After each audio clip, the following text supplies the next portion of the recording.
तो नारी को भी आधा आधा ही फल प्राप्त हुआ था। जरासंध की मां, सुनिए कथा। राजा जरासंध की माता के पास में,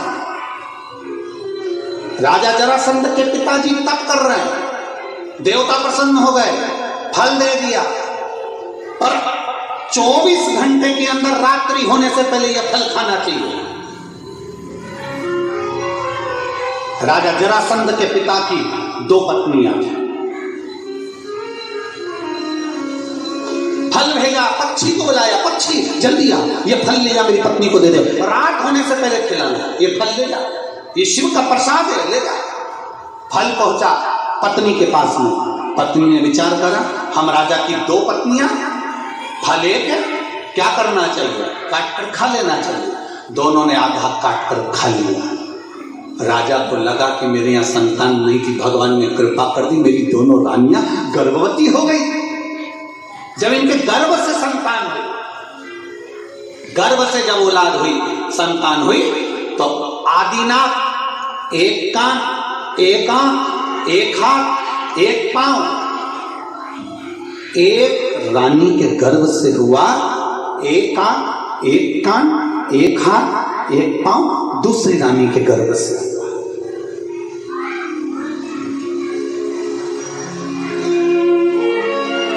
राजा के पास सूचना गई, महाराज रानियों को संतान तो ही है, पर दोनों विकलांग, अधूरी, आधा शरीर नहीं बना उनका। एक रानी को एक आंख, एक हाथ, एक पांव, एक श्रवण शक्ति।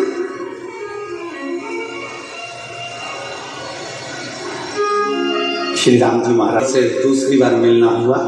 एक बार अपना पैलेस में श्री मुन्ना जी राठौर द्वारा कथा में मिलन हुआ था, दूसरी बार प्रणाम।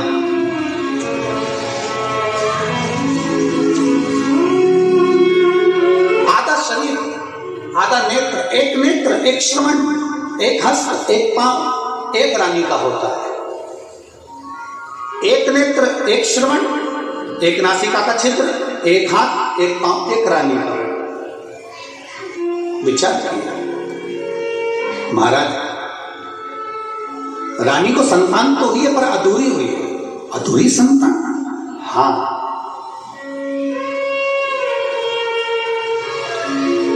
क्या करा जाए, फेंक दिया जाए, उसको कहीं जमीन में गाड़ दिया जाए। आदि आदि संतान को एक नारी को दिया, दासी को, जाओ उसको जंगल में फेंक दो। जंगल में ले जाकर फेंक दिया। रानी रोती रही, हमारी औलाद भी दी भगवान ने तो आदि अति दी, ऐसी कैसे हो गया, कैसे हुआ है। रो रही, आंखों से अश्रु बह रहा है रानी। राजा ने पूछ लिया अपने गुरु जी से, गुरुवर बताइए, मेरे घर में संतान होना थी, जब भगवान ने फल दिया था, प्रसाद दिया था, वो प्रसाद के कारण भगवान बोले थे कि तेरे घर में संतान हो जाएगी, तो फिर संतान आदि आदि क्यों हुई। भगवान देव अधिदेव महादेव ने कह दिया, राजन तेरे यहाँ जो संतान हुई है, मेरे प्रसाद का हिस्सा आधा आधा कर दिया गया था, इसलिए संतान भी आदि आदि। बच्चा पड़ा हुआ है, एक टुकड़ा इधर, एक टुकड़ा उधर पड़ा है। वहीं से एक राक्षसी निकल कर जा रही थी जिसका नाम था हुई।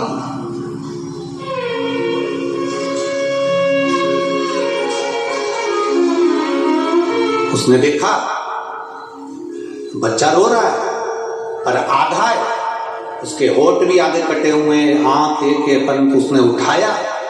आगे जाकर देखा दूसरी जगह बच्चा रो रहा था, उसने उसको भी उठाया। उस अहोई राक्षसी माया जानती थी और माया से इतना ज्यादा प्रबल हो गई, दोनों बच्चों को हाथ में लेकर उसने ईश्वर का स्मरण करा, भगवान का, और अपनी माया से बच्चे को जोड़ दिया। बच्चा रोने लगा, एक हो गया। राजा के पास लेकर चली गई, महाराज ये आपका पुत्र है, इसको संभाल कर रखिए। राजा ने कहा था, माँ मेरा बच्चा तो आधा आधा हुआ था, ये पूरा कैसे हो गया, ये पूर्ण कैसे हो गया।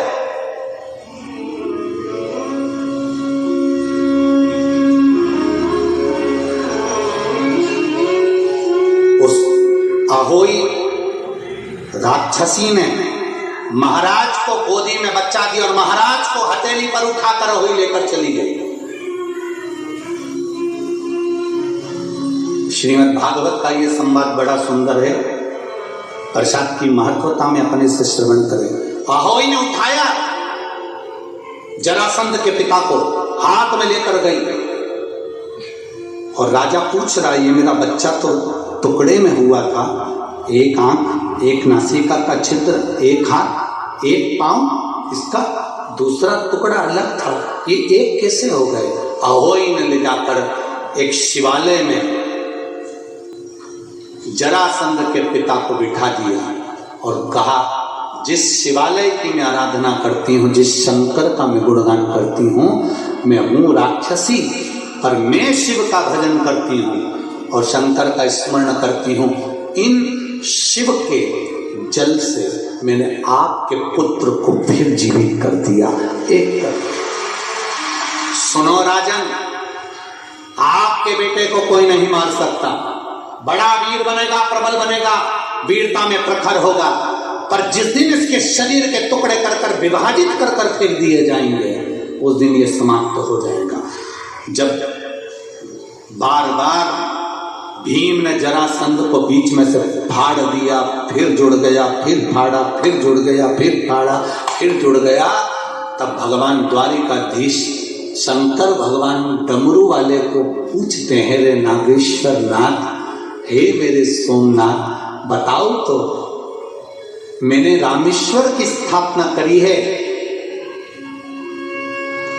मैं लंका जाते समय आपकी पूजन करा हूं, आज फिर उलझन में पड़ा हूं, आप मार्ग दीजिए कि ये मरेगा कैसे।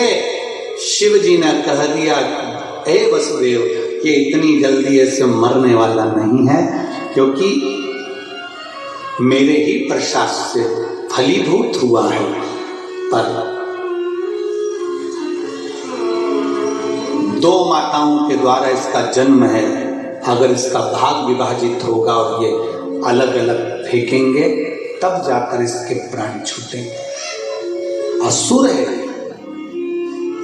अहंकारी है, ये